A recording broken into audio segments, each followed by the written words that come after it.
Today I'm going to be talking to you guys about this project that I'm doing called Cathedrals, the short film.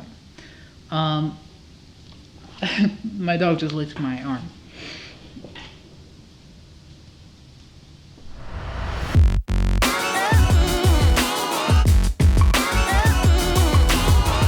There's really no reason I should be on YouTube for this. I could write a blog post. I could tell you more about it on Facebook. I've heard of Facebook.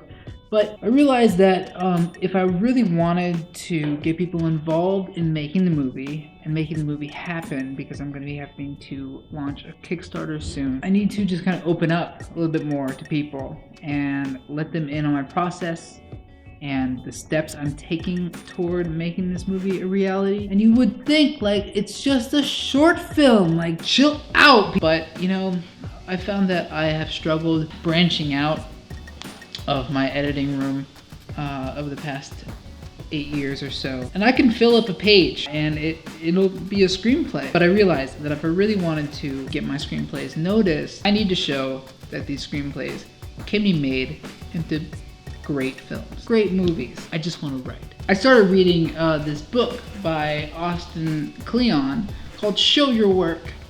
And in it, he talked about all these great ideas. Instead of waiting for your project to be released onto the public, like it might have been 50 years ago. Hoard all your ideas and then you release the book to the publisher. Or you have a movie and you wait until the DVD when you release all the behind the scenes footage. I just don't feel like that's the way things work these days. In order to start having an audience, you should feel comfortable growing and sharing your experience with the audience. I think people online want to appear like they know everything, that they're extremely adept at whatever they're doing.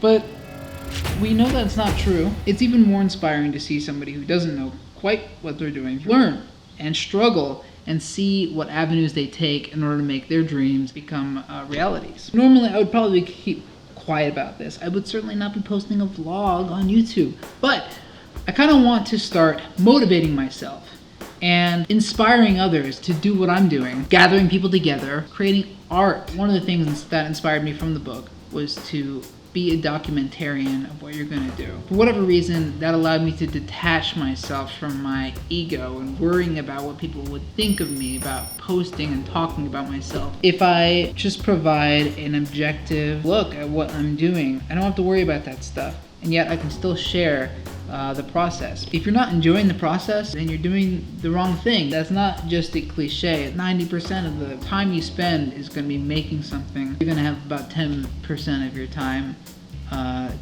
just admiring what you've done and getting heaps of reward and praise.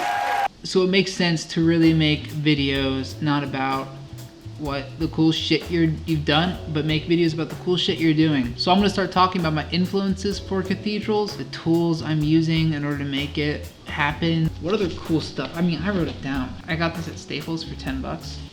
It looks like a Moleskine. It's not.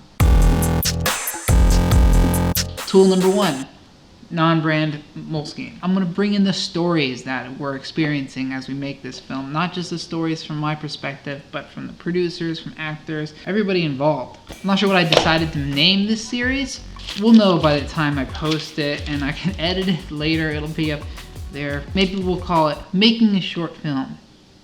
I'm gonna do a step-by-step episodic vlog / documentary about making the short film Cathedrals. Why should I be the only one learning from my learning experiences? Before I go, I'm just gonna talk about the film a little bit. I'll update you more later. The film is a Raymond Carver adaptation of the story Cathedral. Why did I change the name to Cathedrals?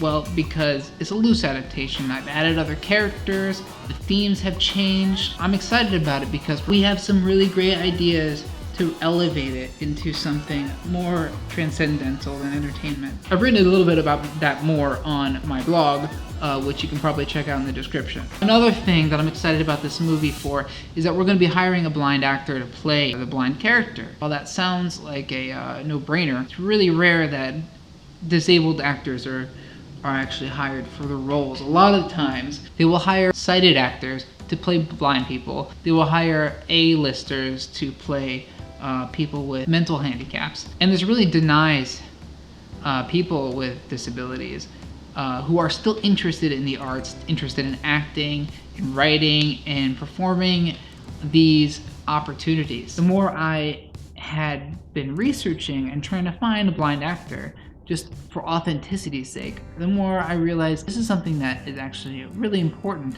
considering how much more limited the opportunities are for a blind person, even just to find a job. I wanted to make some sort of small contribution to that and raise awareness about the issue, because it's one of the things that inspire me to go to crowdfunding for this film. I'm putting a lot of my own money into it, but that makes sense. I mean, it's my passion project.